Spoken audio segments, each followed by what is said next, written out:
Hello friends, welcome to number one study. इस video में हम देखेंगे क्लास 7 इंग्लिश हनीकॉम्ब बुक से chapter number 2 a gift of chappal. इस चैप्टर के क्वेश्चन आंसर्स हम इस वीडियो में सॉल्व करेंगे।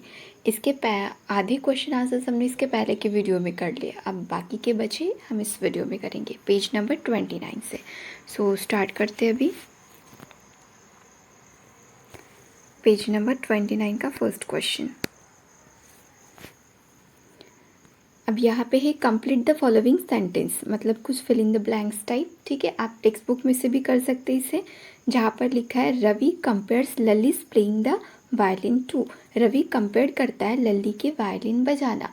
फिर इसके आगे था derailing of a train going off track, मतलब लल्ली कैसे बजाती है, ऐसे लगता है कि जैसे ट्रेन जो है वो ट्रैक से नीचे, डी रेलिंग, रेलिंग से नीचे चली गई हो, पटरी के नीचे, इस टाइप से। तो यहाँ पे आएगा टू के बाद derailing of a train going off track.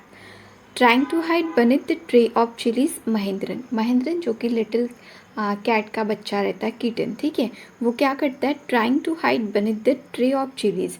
Chillies का जो ट्रे रहता है ना, उसके नीचे छुपने का ट्राई करता है। फिर क्या करता है इसके लिए, tip the few chillies over himself, और कुछ चिलीज जो है अपनी बॉडी पर भी डाल देता है। The teacher played a few notes on his violin and लल्ली।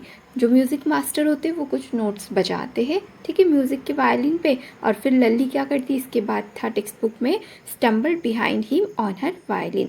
वो भी अपना वायलिन बजाना स्टार्ट करते लड़खड़ाते हुए। The beggar said that the kind ladies of the house hold. अब देखो बेगर क्या बोलता है कि इस घर की जो लेडीज़ है वो कैसी है, काइंड है, दयालु है। और इसके आगे उसने बोला था have been very generous. Generous क्या होता है, दयालु, and help him survive for a week, और उन्हीं के वजह से बेगर भिखारी एक हफ्ते तक जिंदा रहा है। After the lesson was over the music teacher ask Lalli if. जैसे लेसन उनका ख़त्म हो जाता है पढ़ाना, वो जो म्यूज़िक मास्टर होते हैं वो बोलते, वो लल्ली को पूछते हैं, क्या पूछते हैं, if she had seen his chappal, क्या लल्ली ने उनकी चप्पल देखी है, क्योंकि उनकी चप्पल गायब हो जाती है। अब देखते हैं question number 2। Describe the music teacher as seen from the window. Window से जैसे भी दिख रहे थे म्यूज़िक मास्टर, उनको डिस्क्राइब करना है कि कैसे वो बैठे थे, पहनावा कैसा था, दिखने में कैसे थे, ये सभी। तो इसका आंसर होगा the music teacher was a bony figure. Bony figure मतलब एकदम दुबले पतले से, ठीक है, ऐसे बोनी फिगर था उनका। He was sitting in front of Lalli. Lalli के जस्ट सामने बैठे थे। With his back towards the window, और उनकी जो बैक, जो पीठ थी, वो कहाँ थी, विंडो के साइड, मतलब उनके पीछे विंडो थी। He was a bald headed man. Bald headed मतलब उनके सर पर बाल नहीं थे। With fringe of oiled hair falling around his ears. He had an old fashion tuft. बिल्कुल ओल्ड फैशन की उनकी हेयर स्टाइल थी, मतलब सर पर तो ऊपर बाल नहीं थे, और कुछ थे तो ईयर से लेकर नीचे तक, नेक तक ऐसे छोटे छोटे हेयर्स थे, और वहाँ पे भी उन्होंने बहुत ज़्यादा ऑयल लगा के रखा था। He had a shining gold chain in his neck. उनके गले में एक मतलब चमकने वाली सोने की चैन थी।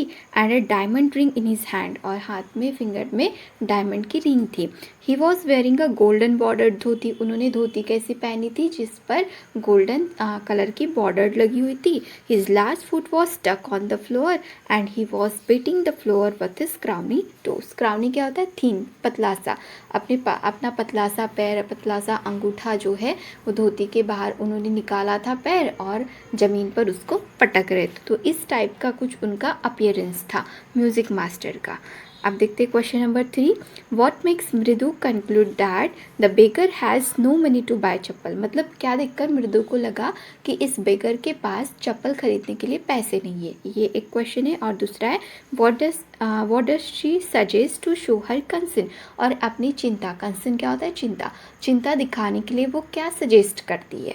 तो देखो फर्स्ट का आंसर क्या होगा, क्या देखकर मृदु को लगता है कि बेगर के पास पैसे नहीं है चप्पल के लिए। तो देखो बेगर क्या करता है, the beggar showed his feet to the children, beggar अपने पैर दिखाता है बच्चों को।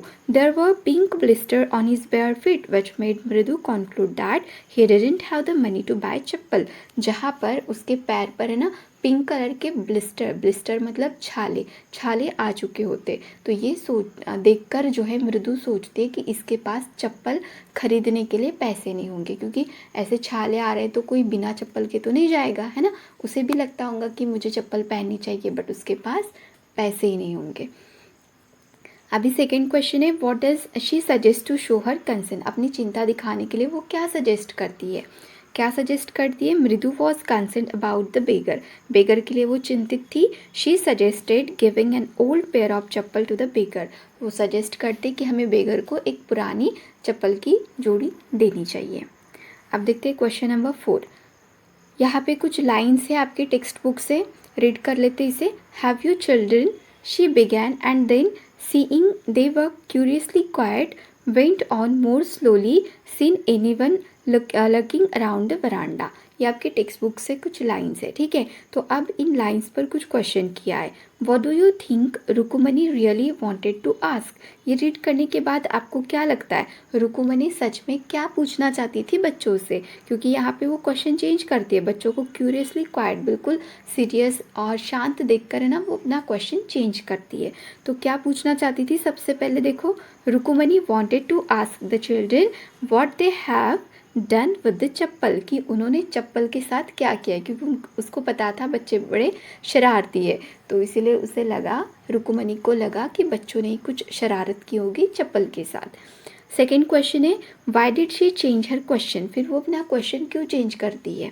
इसका आंसर होगा she change the question finding the children serious and quite, क्योंकि बच्चे सीरियस हो गए थे, क्वाइट हो गए थे, शांत हो गए थे। She became sure that the children had something to do with the chappal, अब वो बिल्कुल श्योर हो गई थी कि जरूर बच्चों ने ही चप्पल के साथ कुछ किया है। थर्ड क्वेश्चन है, what did she think had happen. हाँ, अब इसमें बताना है कि रुकुमनी क्या सोचती है, ठीक है, सिचुएशन के बारे में। She thought that the children would have hidden the chappal somewhere, ये सब कुछ ऐसा नज़ारा देखकर, मतलब बच्चों का जो भी सीन था वो देखकर रुकुमनी को लगता है कि ज़रूर बच्चों ने चप्पल कहीं पे छुपा दी है। अब देखते हैं question number 5। On getting Gopu mama chappal the music teacher tried not to look too happy by. अब क्वेश्चन में पूछा है कि गोपू मामा की चप्पल मिलने के बाद भी जो म्यूज़िक मास्टर थे वो मतलब मैं हैप्पी हूँ, मैं खुश हूँ, ऐसे ऐसे फीलिंग नहीं दिखाना चाहते थे। तो ऐसा क्यों किया उन्होंने, इसका रीज़न बताना है। देखते क्या है इसका आंसर। म्यूज़िक टीचर्स चप्पल्स वर ओल्ड, उनके जो खुद के चप्पल्स थे वो बहुत पुराने थे, है ना, चैप्टर में देखा हमने। बट ही लाइक टू लल्ली, लेकिन वो लल्ली के साथ झूठ बोलते, saying that they were branded new, क्या बताते लल्ली को कि मेरी जो चप्पल थी वो एकदम ब्रांडेड थी, नई नई थी, और थी वो कैसे, एकदम पुरानी सी चप्पल थी। Gopu Mama had hardly used us new chappal, और गोपू मामा ने तो एक नई चप्पल खरीद के लाई थी और कभी कभार ही उन्होंने पहनी थी, एक दो बार, ठीक है। तो अभी ऐसी चप्पल मिली है म्यूज़िक मास्टर को, और वो जो है ना मतलब ऐसे दिखाना भी नहीं चाहते कि वो हैप्पी है चप्पल लेकर। The music teacher was happy getting them but was trying to hide those feeling. अब चप्पल लेकर तो मतलब म्यूज़िक मास्टर हैप्पी थे, लेकिन वो अपना जो हैप्पीनेस था ना वो छुपाना चाहते थे। He tried to show that he was upset with the children and with his loss, वो बस ये दिखाना चाहते थे कि वो बच्चों से नाराज़ है क्योंकि उन्होंने ही उनकी चप्पल के साथ कुछ छेड़खानी की है, ठीक है, और जो भी उनका लॉस हुआ है, उनकी ब्रांडेड न्यू चप्पल मतलब चली गई है, ऐसा वो दिखाना चाहते थे। इसीलिए वो मतलब अपनी फेस पर है ना हैप्पीनेस वाली फीलिंग नहीं शो कर पा रहे थे। अब देखते हैं question number 6। On getting a gift of chappal the beggar vanished in a minute, why was he in such a hurry to leave. जैसे बेगर को, भिखारी को चप्पल मिल जाती है ना, वो विद इन मिनट में गायब हो जाता है। तो इसका रीज़न बताना है हमें कि वो ऐसा क्यों करता है। तो देखो, the beggar was in hurry to leave after getting the chappal because, ये तो पूरा क्वेश्चन में से हो गया। The beggar was in hurry to leave after getting the chappals, beggar जो था वो जल्दी में था, जैसे उसको चप्पल मिल जाती है। बिकॉज इसका रीज़न क्या है, he knew that the children have got them for him without seeking the permission of the elder, क्योंकि उसको पता था कि बच्चों ने किसी की परमिशन नहीं ली है, अपने मन से चप्पल लेकर आ गए हैं। He feared they might be taken back from him, so he left in hurry. अब उसको डर था कि कहीं ये अगर बच्चों का मन चेंज हो जाता है तो ये क्या कर सकते, चप्पल जो है वो वापस भी ले सकते, या फिर अगर बड़े इनको डांटते तो इन्हें चप्पल वापस लेनी पड़ेगी। इसी डर की वजह से भिखारी जो है वहाँ से 1 मिनट में गायब हो जाता है। अब देखते हैं क्वेश्चन नंबर 7, और ये लास्ट क्वेश्चन है इस चैप्टर का। Walking towards the kitchen with Mridu and Meena, Rukumani began to laugh. जैसे रुकुमनी मृदु और मीना के साथ किचन में चल के जा रही होती है, वो एकदम से हंसने लगती है। हमें बताना है व्हाट मेड हर लाफ, किसकी वजह से, क्या सोचकर रुकुमनी हंसने लगती है। इसका आंसर होगा Rukumani was laughing imagining Gopu Mama without his chappal. वो अभी इमेजिन कर रही थी गोपू मामा को बिना चप्पल के, क्योंकि देखो गोपू मामा का क्या था, he had the habit of taking out his shoes immediately after coming home and putting on those chappal. उनको आदत थी, जैसे वो काम करके घर आते थे ना, अपने शूज़ वो जल्दी जल्दी से निकालते थे और उनको घर में पहनने के लिए चप्पल चाहिए रहती थी, और ये तो इनकी नई चप्पल थी। और इन्होंने, घर के लोगों ने क्या किया था, म्यूज़िक मास्टर को वो चप्पल दे दी थी। She laugh wondering what excuse would she give to him.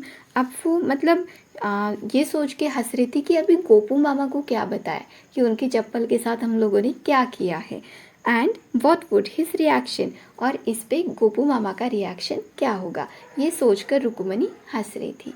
यहाँ पे हमारे सभी क्वेश्चन आंसर्स कंप्लीट हो गए। अगर वीडियो अच्छी लगी हो, हेल्पफुल लगी हो, तो वीडियो को लाइक करना, अपने फ्रेंड्स के साथ शेयर करना और चैनल को सब्सक्राइब जरूर करना। Thank you.